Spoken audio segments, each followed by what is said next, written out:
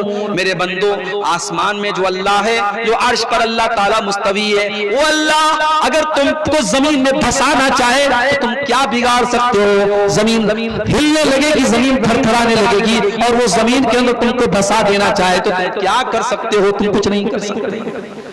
تو زلزلے اللہ کا عذاب بن کر کے بھی آتے ہیں میرے پیارے ساتھ۔ اب ایک سوال یہ پیدا ہوتا ہے کہ جب یہ زلزلے آئیں تو ہماری اور آپ کی ذمہ داری کیا ہے؟ تو یاد رکھیے، ہماری سب سے پہلی ذمہ داری یہ ہے کہ جب یہ زلزلے آئیں تو ہم اللہ کی بارگاہ میں رجوع کریں، ہم اللہ کی بارگاہ میں گڑ گڑائیں اور اللہ سے توبہ کریں۔ ابھی ہم نے کورونا کی شکل میں اتنی بڑی پریشانی دیکھی، اس کے بعد یہ زلزلے آ رہے ہیں اور قدم قدم پر اس طریقے کی مصیبتیں ہمارے سامنے آ رہی ہیں۔ یہ مصیبتیں اللہ تعالیٰ بھیج کر کے ہمیں اور آپ کو وارننگ دے رہا ہے، ہمیں اور آپ کو سنبھلنے کا موقع دے رہا ہے کہ اے ہندوستان والوں، سیریا اور ترکی کے اوپر تو اتنی بڑی مصیبت آئی، یہ مصیبت تو تمہارے اوپر بھی آ سکتی تھی، تم کو ہم نے ابھی تک بچا لیا ہے، اب بھی تمہارے پاس موقع ہے، تم اپنے گناہوں سے باز آ جاؤ اور اللہ کی بارگاہ میں رجوع کر لو۔ اللہ نے فرمایا فَلَوْلَا إِذْ جَاءَهُمْ بَأْسُنَا تَضَرَّعُوا وَلَكِنْ قَسَتْ قُلُوبُهُمْ وَزَيَّنَ لَهُمُ الشَّيْطَانُ مَا كَانُوا يَعْمَلُونَ۔ جب ہمارا عذاب تمہارے اوپر آیا تو ہونا تو یہ چاہیے تھا کہ تم اللہ کی بارگاہ میں گر گڑاتے، تم تضرع کرتے، تم اللہ کی بارگاہ میں رجوع کرتے، لیکن تمہارے دل بہت سخت ہو چکے ہیں اور شیطان تمہارے گناہوں کو مزین کر چکا ہے۔ اب تو بہت سارے گناہ ایسے ہیں ان کو کوئی گناہ سمجھتا ہی نہیں۔ پہلے پورے گاؤں میں اگر کسی لڑکے کے بارے میں پتہ چل جاتا، کسی لڑکی کے بارے میں پتہ چل جاتا کہ ان دونوں کے درمیان ناجائز تعلق ہے تو پوری قوم تھوکتی تھی کہ بڑے کیریکٹر لیس لوگ ہیں، بڑے بدکردار لوگ ہیں، ان کے درمیان ناجائز تعلق ہے۔ آج تو سوشل میڈیا کا دور ہے، آج تو فیس بک اور انسٹاگرام کا دور ہے، آج تو ہر گھر اور ہر گلی اور ہر محلے کے اندر اس طریقے کے واقعات ہم کو نظر آ رہے ہیں۔ آج سوشل میڈیا نے نوجوان لڑکیوں کو کہاں تک پہنچا دیا ہے میرے بھائیو، آپ تصور نہیں کر سکتے ہیں۔ 9 سال کی 10 سال کی لڑکیاں آج وہ سوشل میڈیا پر لڑکوں کے ساتھ چیٹنگ کر رہی ہیں، رات بھر باتیں کر رہی ہیں، ملاقاتیں تک ہو رہی ہیں۔ آج وہ بچے جو بھی ڈھنگ سے بالغ نہیں ہوئے ہیں، وہ اپنی عمر کے پہلے ان کو بالغ بنایا جا چکا ہے، وہ ذہنی طور پر وہ بالغ ہو چکے ہیں۔ آج زناکاری اور بدکاری کے اڈے ہر گلی اور نگر نظر آ رہے ہیں۔ اب ان حالات میں اگر یہ زلزلے آ رہے ہیں اور یہ کورونا آ رہا ہے اور یہ بیماریاں آ رہی ہیں اور یہ مصیبتیں آ رہی ہیں تو یہ کوئی حیرت کی بات نہیں ہے. ان کی پیشن گوئی تو اللہ کے پیارے نبی پہلے ہی فرما چکے ہیں. ابن ماجہ کی روایت ہے, اللہ کے نبی فرماتے ہیں لم تظہر الفاحشۃ فی قوم قط حتی یعلنوا بها الا فشا فیہم الطاعون والاوجاع التي لم تکن فی اسلافہم. جب بھی کسی قوم میں بے حیائی پھیلے گی, زناکاری پھیلے گی, بدکاری پھیلے گی, اس قوم کے اوپر طاعون کی بیماری اور ایسی ایسی بیماریاں جن کا نام ان کے باپ دادا نے نہیں سنا تھا, وہ بیماریاں ان کے اوپر مسلط ہو جائیں گی. ہم تو بڑے اطمینان سے بیٹھے ہیں صاحب, ہمارے یہاں کی لڑکی تو نقاب میں نکلتی ہے, ہمارا مبارک پور تو نقاب میں بہت آگے ہے, ہمارا بنارس تو نقاب میں بہت آگے ہے. اس نقاب کے پیچھے مجھے کہنے دیجئے میری مائیں بہنیں بیٹھی ہو, برا نہ مانے, آج اس نقاب کو اور اس پردے کو اپنی سیاہ کاریوں پر پردہ ڈالنے کا ایک ذریعہ بنا دیا گیا. ویڈیوز آتے ہیں نقاب والی مسلمان لڑکی غیر مسلم کے ساتھ بائک پر ٹہل رہی ہے, گلی میں اس سے باتیں کر رہی ہے, ہوٹلوں میں اس سے بغلگیر ہو رہی ہے. اس طریقے کی تصویریں اور ویڈیو مئو کی, مبارک پور کی, بنارس کی اور ہندوستان کے مختلف شہروں کی ہمارے سامنے آ رہی ہیں. میری بہنوں, یہ نقاب یہ آپ کو پہچان چھپانے کے لیے نہیں دیا گیا تھا, یہ نقاب آپ کو پہچان بتانے کے لیے دیا گیا تھا. یہ نقاب اور یہ پردہ یہ اس لیے نہیں ہے کہ مسلمان لڑکی جب نقاب میں نکلے تو سماج کو یہ نہ پتا چلے کہ یہ کس گھر کی لڑکی ہے, بلکہ سماج کو یہ پتا چلے کہ یہ عزتدار گھر کی لڑکی ہے, یہ بدچلن نہیں ہو سکتی, یہ کوئی غلط کام نہیں کر سکتی, یہ کسی لڑکے کے ساتھ فرار نہیں ہو سکتی, یہ کسی بے حیائی کے اڈے پر نہیں جا سکتی. یہ پردہ مسلمان عورت کی پہچان ہے.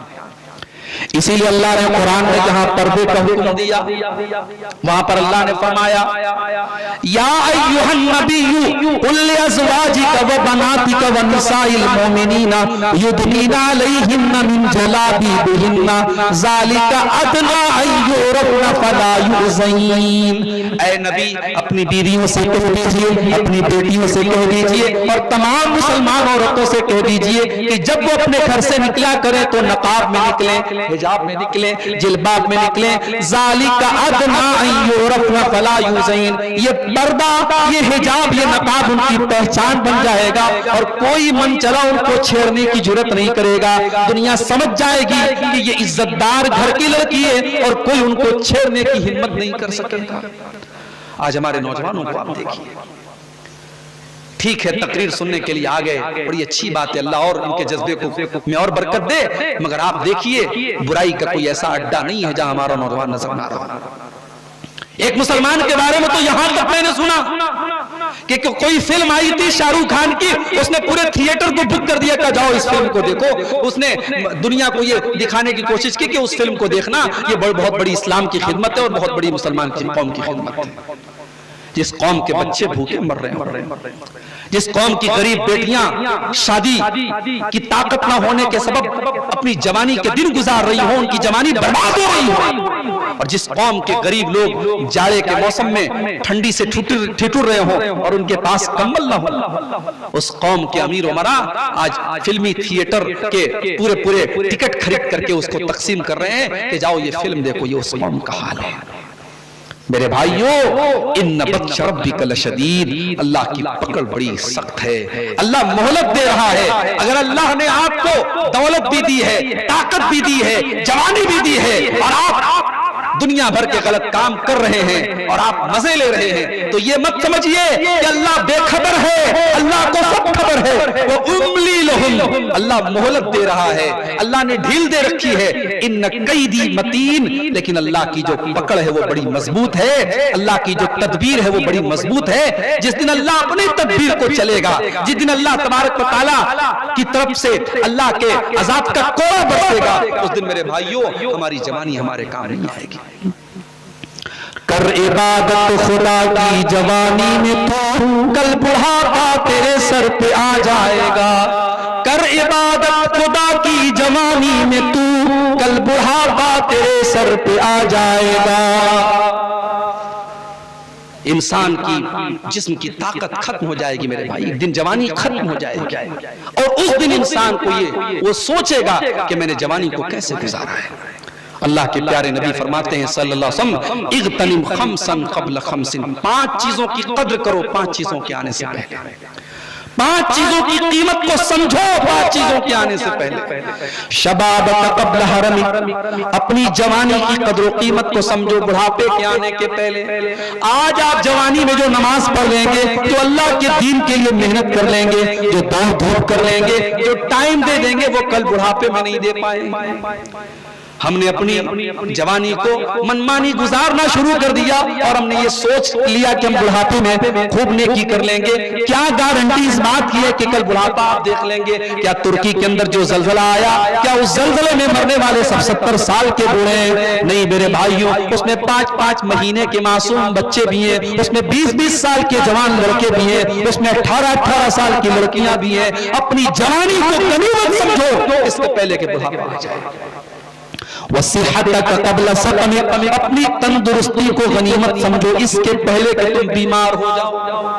کب کون سی بیماری آ جائے پتہ نہیں۔ معمولی سا پیٹ میں درد ہوتا ہے، ڈاکٹر کو جا کر کے چیک اپ کراتا ہے، پتہ لگا پیٹ میں ٹیومر ہے، پیٹ میں کینسر ہے، پیٹ میں فلاں بیماری ہے۔ کب کون سی بیماری کس کو لگ جائے میرے بھائی کوئی گارنٹی نہیں۔ اپنی تندرستی کے دنوں کی قدر کرو اس کے پہلے کہ بیماری آ جائے۔ وَغِنَاكَ قَبْلَ فَقْرِكَ، اور اپنی دولت کی قدر کرو اس کے پہلے کہ تم فقیر ہو جاؤ۔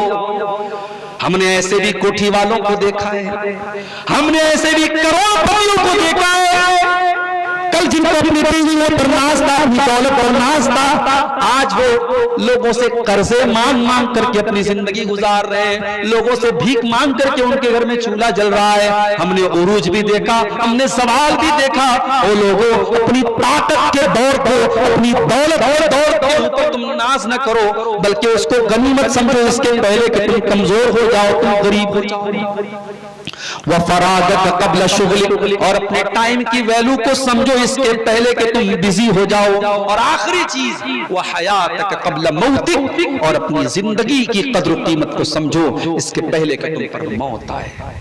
میرے بھائیوں، یہ جو زلزلے آئے ہیں، ان زلزلوں نے ظاہر جس ملک میں یہ آئے ہیں وہاں کے لوگ تو ڈرے ہوئے ہیں، مگر ہم اور آپ چین سے بیٹھیں گے صاحب یہ تو ترکی میں زلزلہ آیا ہے، ہم مزے لے لے کر کے ایک دوسرے کو بتا رہے ہیں کتنے لوگ مرے ترکی میں، اچھا 5,000 10,000 لوگ مر گئے، 20,000 لوگ مر گئے۔ ہم ان آنکڑوں کا تو ایسے ذکر کرتے ہیں جیسے کرکٹ میچ ہو رہا ہے اور کتنے وکٹ گرے، ہم وکٹ گرنے کی خبر ایک دوسرے کو سنا رہے ہیں۔ بھائی صاحب لوگ مر رہے ہیں، چھوٹے چھوٹے بچے اپنے ماں باپ سے بچھڑے ہیں، عورتیں بیوہ ہو گئی، بچے یتیم ہو گئے، لوگ بھکاری ہو گئے اور کنگال ہو گئے، اور آپ مزے لے لے کے سن رہے ہیں۔ نہیں میرے بھائی، یہ ان زلزلوں کا ایک سبق یہ بھی ہے، اور یہ آخری بات ہے جو کہہ کے میں بات ختم کر رہا ہوں۔ ان زلزلوں کا ایک سبق یہ بھی، میں اس کو نوٹ کر لیجیے کہ جب بھی اس طریقے کی کوئی مصیبت آئے اور یہ مصیبت خاص طور سے مسلمانوں پر آئے تو ان کی تکلیف کو آپ اپنی تکلیف سمجھیں۔ ہر مسلمان اپنے دوسرے مسلمان بھائی کی تکلیف کو اپنی تکلیف سمجھے، ان کے درد کو اپنا درد سمجھے۔ آپ یہ سوچئے وہاں آپ ہوتے تو آپ کیا کرتے، آپ کے بچے یتیم ہو جاتے تو آپ کیا کرتے، آپ کی بیوی بیوہ ہو جاتی تو آپ کیا کرتے، ان کی جگہ اپنے آپ کو رکھ کے سوچئے۔ اسی لیے اللہ کے پیارے نبی نے فرمایا المؤمن للمؤمن کالبنیان یشد بعضہ بعضا، مسلمان کے لیے ویسے ہے جیسے ایک بلڈنگ ہوتی ہے، ایک عمارت ہوتی ہے، عمارت کا ایک حصہ دوسرے حصے کو طاقت دیتا ہے، ایک مسلمان دوسرے مسلمان کو سپورٹ کرتا ہے۔ آج الحمدللہ ترکی کے اوپر اتنی بڑی مصیبت آئی، سعودی عرب کے اختلافات ہیں ترکی سے، مگر سعودی عرب بڑھ کر کے اس کی مدد کر رہا ہے، اور ترکی کے جو صدر ہیں اردوغان، ابھی ان کا بیان بھی آیا ہے کہ ہماری مدد کرنے میں سعودی عرب بہت آگے ہے، اور ہندوستان سے بھی کافی مدد گئی ہے، اور ہماری انڈیا کی جو فوج ہے وہ بھی وہاں مدد کرنے کے لیے گئی ہے۔ اللہ تعالیٰ ان مظلوموں کی مدد فرمائے، ہمیں ان کی مدد بھی کرنی چاہیے اگر ہم کر سکتے ہیں تو، اور نہیں کر سکتے تو دعا تو کر سکتے ہیں۔ سب سے ادنا درجے کی جو ہم مدد ہے کم سے کم ان اپنے مسلمان بھائیوں کے لیے ہم دعا کریں کہ اللہ ان کی اس مصیبت کو جلد سے جلد دور کرے، اور جو نقصان ہوا ہے اللہ تعالیٰ اس کی تلافی کر دے۔ یہ بھی ہمارے اوپر ایک فریضہ بنتا ہے میرے بھائیوں۔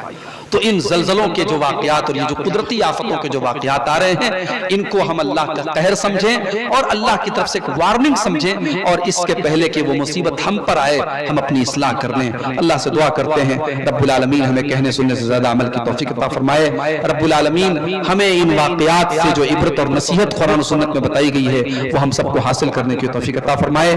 اللہ ہماری ماں بہنوں کی اور ہمارے نوجوانوں کی اصلاح فرمائے۔ جو لوگ ہم میں سے نماز سے دور ہیں اللہ ان کو نمازی بنا دے، جو توحید سے دور ہیں اللہ انہیں توحید کے راستے پہ لے آئے، جو غلط راستے پہ چل رہے ہیں اللہ انہیں صحیح راستے پہ لے آئے، جو ہمیں بیمار ہے اللہ ان کو شفاء کامل عاجل عطا فرمائے، جو روزی روٹی سے پریشان ہے اللہ ان کے کاروبار میں برکت نصیب فرمائے۔ اللہ تعالی ہم سب کو دنیا اور آخرت دونوں جہان میں کامیاب کرے، آمین۔ وآخر دعوانا الحمدللہ رب العالمین، والسلام علیکم ورحمۃ اللہ۔ جزاکم اللہ خیر الجزا۔